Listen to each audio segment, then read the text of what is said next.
Telangana Congress party ప్రభుత్వం రేవంత్ రెడ్డి గారు కళ్ళు తెరవాలని, వారితో పాటు వారికి సహకరిస్తున్న అడుగులోకి మడుగులొత్తుతున్న మంతిని ఎమ్మెల్యే కళ్ళు తెరవాలని,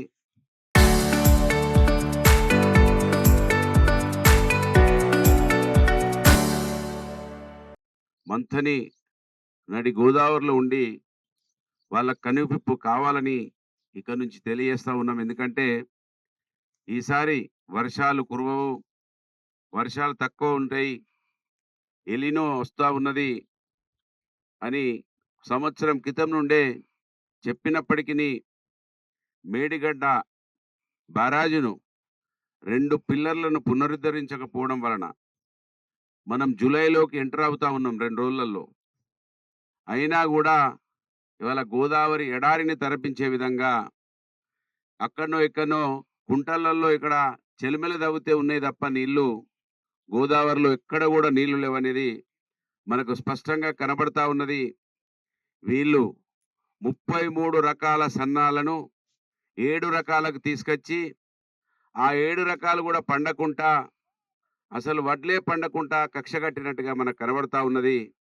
మనం మంతిని గోదావరిని చూస్తూ ఉంటే ఇక్కడ రేవంత్ రెడ్డి గారు మంతిని ఎమ్మెల్యే ఈ రాష్ట్రాన్ని మళ్ళొకసారి అన్నపూర్ణ రాష్ట్రంగా ఉన్నటువంటి ఈ రాష్ట్రాన్ని అడుక్క తినే రాష్ట్రంగా చేయడానికే కంకణం కట్టినట్టుగా మనకు కనబడతా ఉన్నది.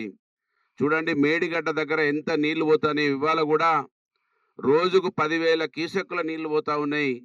ప్రాణహితను కలుపుకొని ప్రవహిస్తున్నటువంటి మేడిగడ్డ బ్యారేజ్ దగ్గర ఇంకో 10,000 క్యూసెక్కులు.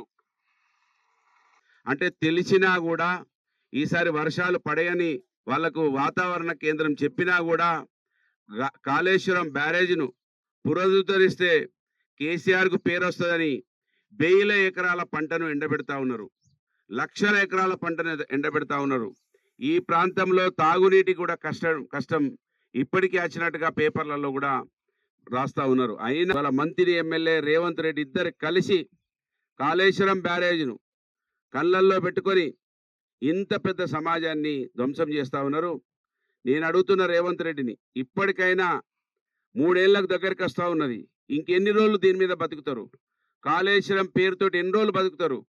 ఎంతమందిని చంపేస్తారు మీరు? ఇప్పటికైనా కళ్ళు తెరవాలని రేవంత్ రెడ్డిని డిమాండ్ చేస్తున్నా. తక్షణమే ఈ గేట్లను కిందికి దించి నీళ్ళు ఆపాలని డిమాండ్ చేస్తా ఉన్నాను. ఇప్పటికైనా ఈ సమాజం మేలుకోవాలని విజ్ఞప్తి చేస్తా ఉన్నాను. జై తెలంగాణ.